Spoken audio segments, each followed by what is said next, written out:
Hi friends, कैसे हैं आप सभी। स्वागत है आप सभी का शुभम क्लासेस में। मैं हिमांशु यादव हाजिर हूँ आप लोगों का कक्षा 10 का विज्ञान का पहला चैप्टर लेकर के। ठीक है, जिसमें हम लोग आज के इस वीडियो में हम लोग देखेंगे पूरे चैप्टर का समरी। ठीक है, पूरे चैप्टर को आप पढ़ ही चुके हैं, लेकिन दोस्तों सबसे खास बात यह है कि आज का चैप्टर बहुत ही खास होने वाला है। आज का ये वीडियो बहुत ही खास होने वाला है क्योंकि इस वीडियो में हम लोग पूरे चैप्टर के जो भी आप लोगों के डाउट्स हैं उस डाउट्स पे चर्चा करेंगे, उस पे हम लोग अध्ययन करेंगे। तो इस वीडियो को आप लोग एंड तक जरूर देखें क्योंकि आज का ये वीडियो बहुत ही इंपॉर्टेंट है आप सभी के लिए। चलिए स्टार्ट करते हैं हम लोग किसी मित्र ने कमेंट करके बोला था मेरे पहले वीडियो में, सर दो चीजें बता दीजिए, एक तो रासायनिक समीकरण कैसे लिखते हैं और दूसरा रासायनिक समीकरण को संतुलित कैसे किया जाता है। तो ठीक है दोस्तों, तो पहले हम लोग देखते हैं कि रासायनिक समीकरण को लिखा कैसे जाता है। ठीक है दोस्तों, तो स्टार्ट करते हैं आज का वीडियो। जैसे हमने बताया रासायनिक समीकरण लिखने का तरीका, तो हमने बताया था एक होता है आपका वाक्य रासायनिक समीकरण जो कि काफी लेंथी हो जाता है, जिसको आप शब्दों में लिखते हैं। ठीक है, तो बहुत एक लंबा वाक्य हो जाता है। इसके अलावा दूसरा जो आपका होता है वह होता है शब्द रासायनिक समीकरण। ठीक है, क्या होता है? शब्द रासायनिक समीकरण। शब्द रासायनिक समीकरण क्या है दोस्तों? शब्द रासायनिक समीकरण। इसमें क्या करते हैं आप लोग, जो भी आपका केमिकल इक्वेशन होता है, जो रासायनिक समीकरण होता है, उसको आप शब्दों में लिखते हैं। जैसे आपने लिया था कि मैग्नीशियम, एक हम लोग रिएक्शन लिखते हैं, मैग्नीशियम को जब वायु की उपस्थिति में हम लोग गर्म करते हैं, जलाते हैं, तो हमें मैग्नीशियम ऑक्साइड प्राप्त होता है। क्या प्राप्त होता है? Magnesium oxide. कब प्राप्त होता है? जब हम लोग मैग्नीशियम के रिबन को वायु की उपस्थिति में जलाते हैं। ठीक है, तो आप लिख लेते हैं मैग्नीशियम, किसके रिबन को? मैग्नीशियम के रिबन को। ठीक है, मैग्नीशियम आपने ले लिया मैग्नीशियम। इसके अलावा इसको कब जला रहे हैं? वायु की उपस्थिति। वायु मतलब आपका ऑक्सीजन की उपस्थिति में ही तो कोई चीज जलती है। तो आपका दूसरा हो गया ऑक्सीजन। दूसरा क्या हो गया? ऑक्सीजन। ठीक है, अब इसके अलावा अब जब यह मैग्नीशियम ऑक्सीजन के साथ क्रिया करेगा अर्थात जलेगा, तो आपका बनाएगा क्या? एक प्रोडक्ट बनाएगा जिसका आप नाम देते हैं मैग्नीशियम ऑक्साइड। क्या नाम देते हैं? Magnesium oxide. बात समझ में आई दोस्तों?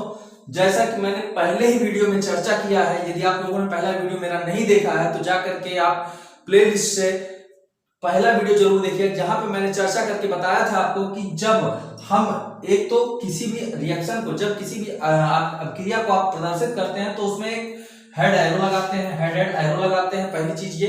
दूसरा चीज आप प्लस चिन्ह का उपयोग करते हैं। ठीक है, तो क्या होता है यह प्लस चिन्ह, क्या होता है यह हेड एरो, मैंने पहले वीडियो में चर्चा करके आप लोगों को बताया है। एक बार फिर से मैं बता दे रहा हूं कि प्लस चिन्ह, प्लस का मतलब योजक चिन्ह, प्लस का मतलब योजक चिन्ह। योजक चिन्ह का मतलब जो दो चीजों को आपस में क्या करे? जोड़े, कंबाइन करे।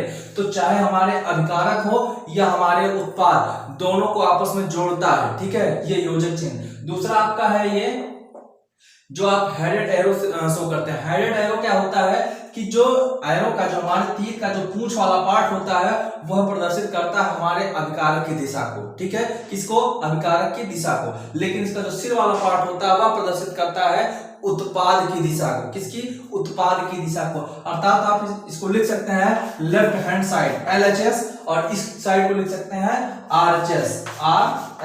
मतलब आपके एरो ने दो साइड बना दिए, लेफ्ट हैंड साइड और राइट हैंड साइड। ठीक है, तो इस प्रकार से आपने क्या किया? एक शब्द रासायनिक समीकरण लिखा। बात समझे? अब देखिए दोस्तों क्या है, आप देख रहे हैं जैसा कि बहुत लेंदी लग रहा है। कैसा लग रहा है? बहुत ही लेंदी लग रहा है। लेंदी का मतलब क्या है? कि भारी भरकम एक समीकरण लग रहा है। इसलिए हम लोग क्या करते हैं दोस्तों, इसको इसके रासायनिक सूत्रों के रूप में लिखते हैं, जिसे आप लोग बोलते हैं रासायनिक समीकरण। क्या बोलते हैं?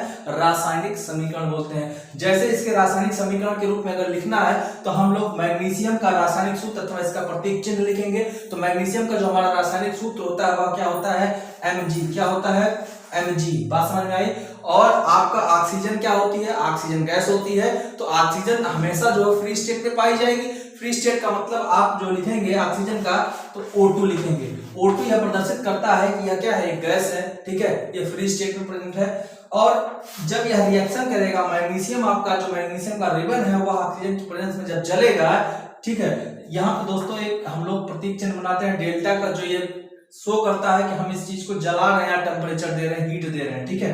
तो आपने इसको हीट दिया, अब यह मैग्नीशियम इस ऑक्सीजन के साथ क्रिया करेगा और बनाएगा MgO, जिसे आप बोलते हैं मैग्नीशियम ऑक्साइड। क्या बोलते हैं? मैग्नीशियम। अब आपने इसको लिखा किसके फॉर्म में? रासायनिक समीकरण है आपका, क्या है? रासायनिक समीकरण है। तो ये सूत्र के फॉर्म में, किस फॉर्म में है? सूत्र के। ये क्या था? शब्द के फॉर्म में था, ठीक है, शब्द के रूप में था। ये शब्द रासायनिक समीकरण, यह जो है आपका सूत्र रासायनिक समीकरण है। बात समझ में? तो यह होता है आपका रासायनिक समीकरण और समीकरण को लिखने का तरीका। दूसरी चीज हमने बताई कि किसी भी अभिक्रिया को जब आप लिखेंगे तो सबसे जरूरी चीज है उसको बैलेंस करना, ठीक है। क्या है भाई? अभिक्रिया तो आपने लिख दी, कोई दिक्कत नहीं है। आपके एग्जाम में एक क्वेश्चन पूछा जाता है जिसमें दिया जाता है 2 या 3 समीकरण दिए जाते हैं और कहा जाता है कि इस रासायनिक समीकरण को संतुलित करिए, ठीक है। तो संतुलित करने का तरीका दोस्तों बहुत सारे लोगों को नहीं पता होता है, बहुत सारे बच्चों को नहीं पता होता है, बहुत ही प्रॉब्लम आती है। आज के इस वीडियो में दोस्तों हम लोग सीखेंगे किसी रासायनिक समीकरण को किस प्रकार से संतुलित कर सकते हैं, ठीक है। तो आइए हम लोग देखते हैं कि किस प्रकार से किसी रासायनिक समीकरण को संतुलित किया जा सकता है। जैसा कि आपका यही समीकरण अगर आपके सामने लिखा गया है, इसी को हम लोग एक बार से देख लेते हैं, ठीक है। तो सबसे पहले क्या करते हैं दोस्तों, इसको हम मिटा ले रहे हैं, ठीक है, इसको हम मिटा ले रहे हैं, इसके बाद आपको डिटेल में समझाते हैं।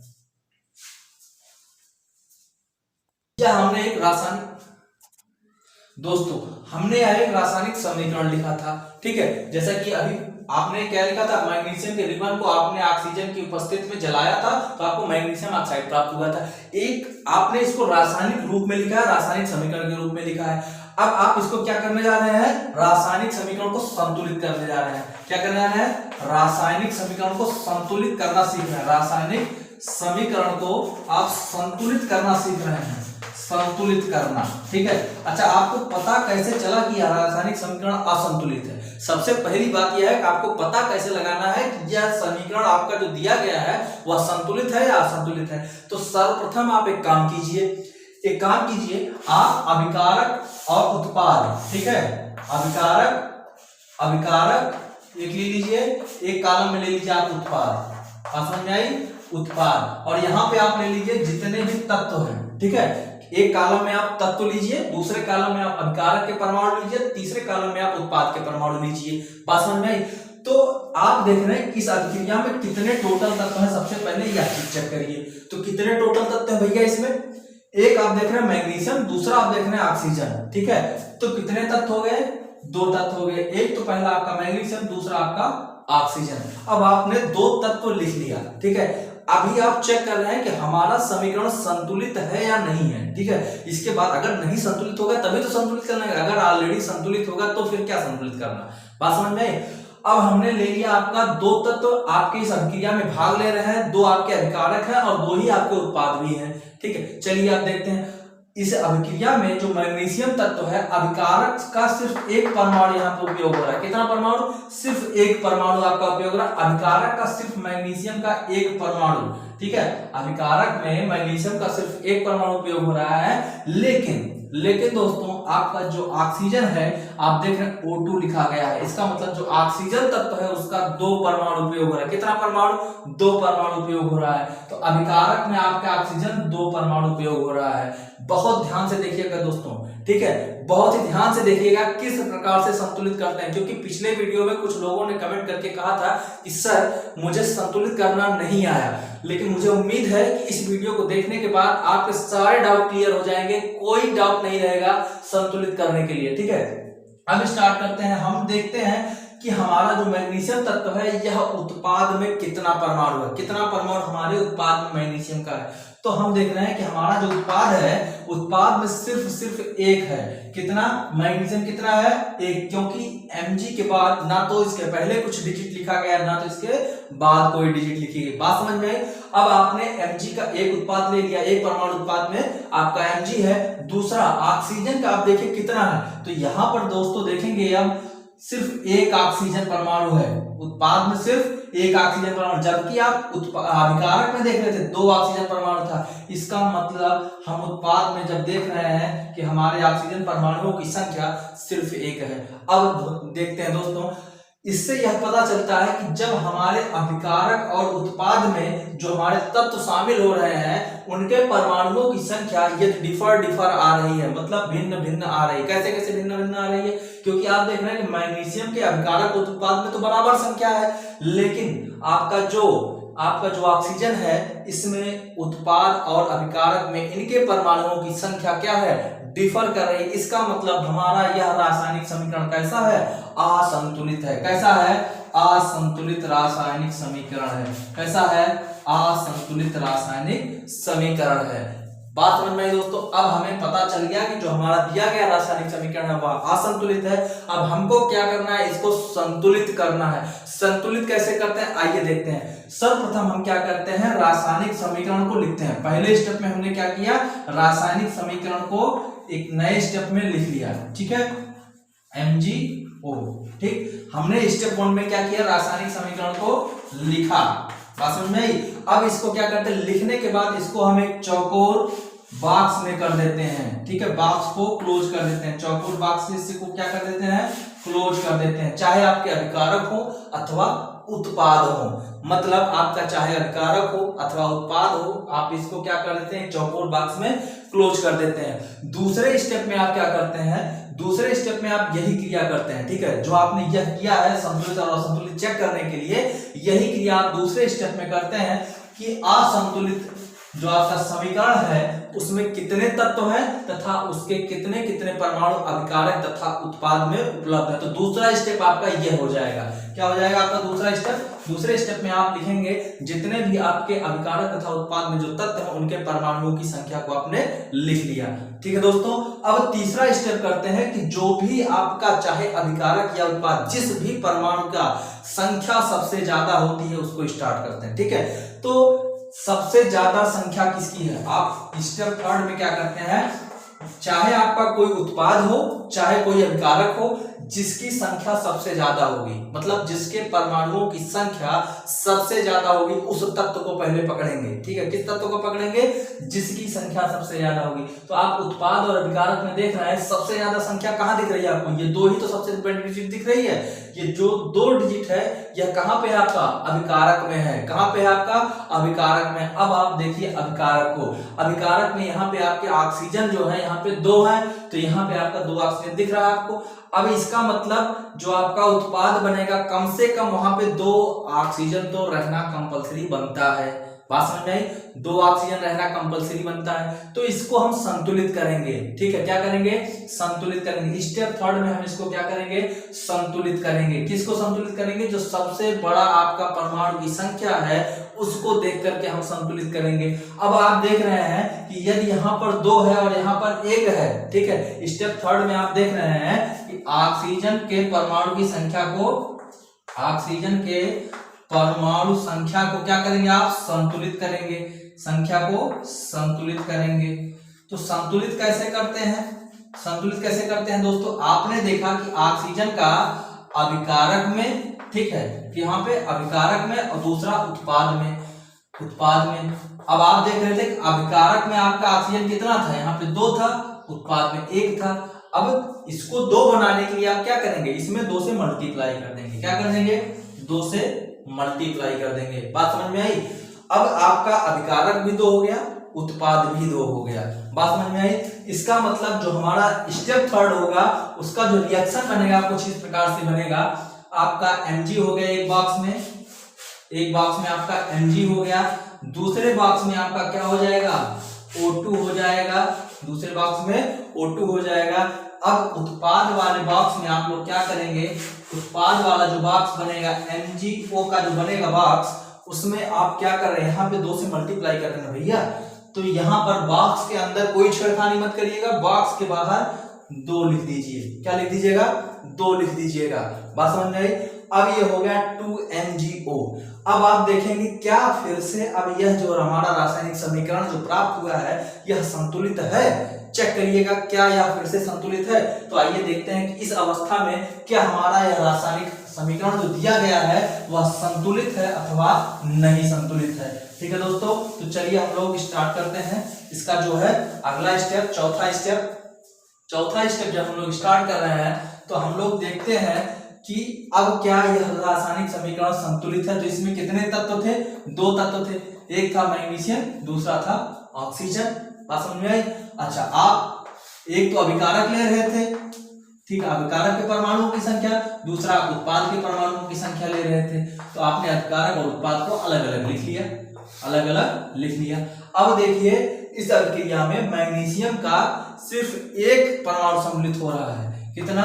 1। लेकिन आपके उत्पाद में अब कितने मैग्नीशियम हो जा रहे हैं? 2 मैग्नीशियम, क्योंकि Mg के आगे 2 से मल्टीप्लाई कर दिया गया है। इसका मतलब उत्पाद में 2 मैग्नीशियम हो गए। वहीं आपके अभिकारक में ऑक्सीजन के परमाणुओं की संख्या 2, ठीक, पहले से ही है। लेकिन अब यहाँ पे उत्पाद में भी ऑक्सीजन के परमाणुओं की संख्या कितनी हो गई है? 2। इसका मतलब यह है कि अब तक हमारे जो समीकरण हमें प्राप्त था उसमें मैग्नीशियम बराबर नहीं था, उसके अभिकारक और उत्पाद के परमाणुओं की संख्या बराबर नहीं थी, जबकि मैग्नीशियम में परमाणुओं की संख्या बराबर थी लेकिन ऑक्सीजन में बराबर नहीं थी। लेकिन जब आपने इसको बैलेंस करने की कोशिश की तो आपने देखा कि ऑक्सीजन में तो बराबर हो गए लेकिन मैग्नीशियम में बराबर नहीं हुई। बात समझ में? अब मैग्नीशियम में बराबर करने के लिए क्या करेंगे भैया? यहाँ पर इसके अभिकारक में 2 से मल्टीप्लाई कर देंगे। इसका मतलब आप 2 मैग्नीशियम ले लेंगे। बात समझ में? जब इस स्टेप में चौथे स्टेप में आप क्या कर देंगे? इसको 2 से मल्टीप्लाई कर देंगे तो जो प्राप्त नया समीकरण होगा वह कुछ इस प्रकार का होगा, Mg plus O2 gives out MgO। ठीक है, अब यहाँ पे क्या होगा भैया? यहाँ पे आप सब में पहले बॉक्स लगा दीजिए। ठीक है, सब में पहले क्या करिए? बॉक्स लगा दीजिए। अब आपने पहले यहाँ पे क्या लिया था? 2 ले लिया था। ठीक है, ये आपका पहले से था रासायनिक समीकरण। यहाँ पर आपने क्या किया? अभिकारक में 2 से, मैग्नीशियम वाले खाने में 2 से मल्टीप्लाई किया है। तो यहाँ पे आपका ये मैग्नीशियम है और मैग्नीशियम को आप क्या कर रहे हैं? 2 से मल्टीप्लाई। भैया जो मल्टीप्लाई किया जाएगा आप कहीं और मत करिए, बॉक्स के अंदर कुछ भी छेड़खानी करने की जरूरत नहीं है, बॉक्स के बाहर 2 से मल्टीप्लाई कर दीजिए। तो अब इसके परमाणुओं की संख्या स्टेप 5 में देख लीजिए, जो बचा हुआ आपको समीकरण मिला है। अब इसके परमाणुओं की संख्या आप स्टेप 5 में देख लीजिए। अब जब देखते हैं तो आपका जो मैग्नीशियम है और ये आपका ऑक्सीजन है, यह आपका अभिकारक है। ठीक है, यह अभिकारक का कॉलम है और यह उत्पाद का कॉलम है। ठीक, अब आप देख रहे हैं, बहुत ध्यान से देखिएगा। अब मैग्नीशियम के अभिकारक में कितने परमाणु? 2 परमाणु, लिख लीजिए 2 परमाणु। उत्पाद में आपके मैग्नीशियम के कितने परमाणु? 2 परमाणु। बात समझ में आई? अच्छा, ऑक्सीजन के आपके अभिकारक में कितने परमाणु? 2 परमाणु यहां सम्मिलित हो रहे हैं। चलिए ले लीजिए 2 परमाणु। अब ऑक्सीजन के आपके उत्पाद में कितने परमाणु? यहां पर भी 2 परमाणु। ठीक है, अब आप देखिए अभिकारक तथा उत्पाद में दोनों जो तत्व हैं उनके अभिकारक और उत्पाद के परमाणुओं की संख्या क्या हो गई? समान हो गई। जब यह अभिकारक और उत्पाद के परमाणुओं की संख्या समान हो गई अर्थात अब हमारा समीकरण क्या है? संतुलित है। क्या है? संतुलित है। बात समझ में आई? तो हमारा रासायनिक समीकरण क्या हो गया? संतुलित हो गया। बात समझ में भी क्लियर एकदम हो गया। अच्छा, इसके बाद एक और स्टेप इन्वॉल्व होता है, छठा स्टेप इन्वॉल्व होता है। उसमें हम लोग क्या करते हैं? छठे स्टेप में हम लोग क्या करते हैं दोस्तों? आइए देखते हैं, बहुत इंपॉर्टेंट है। ठीक है, बहुत इंपॉर्टेंट है। अब स्टेप 6 आता है आपका, स्टेप 6। इसमें आप लोग जब देख लिए कि आपका जो भी रासायनिक समीकरण है अगर वह संतुलित हो गया है तो फिर इसके बाद हम लोग 3-4 सिंबल का यूज करते हैं। 3-4 सिंबल का यूज करते हैं, S, ठीक है, L, G और AQ। आप अक्सर देखते होंगे किसी भी रासायनिक समीकरण में जो भी आपके यौगिक लिखे गए हैं वहां पे कॉर्नर पे एक छोटा सा ऐसे कुछ लिख दिया जाता है, S लिख दिया जाता है ब्रैकेट में L, ब्रैकेट में G, ब्रैकेट में AQ। ठीक है, इसका क्या मतलब होता है? S का मतलब होता है सॉलिड, सॉलिड का मतलब होता है ठोस। बात समझ में आई? जो आपका चाहे उत्पाद है चाहे विकारक है वह सॉलिड होगा, ठोस होगा तो S लिखा जाएगा। L का मतलब लिक्विड, लिक्विड का मतलब द्रव। ठीक है, gas, G for gas, gas मतलब जैसा कि आप लोग जान ही रहे हैं गैस। और AQ एक्यू का मतलब होता है एक्वेटिक मीडियम, मतलब जलीय विलयन, जलीय घोल में उसको लिया जाता है। तो जो सॉल्यूशन के फॉर्म में आपको मिलता है उसको लिखते हैं एक्वेटिक मीडियम, मतलब जल के घोल में, ठीक है। तो इसको जलीय विलयन, बात समझ में आई।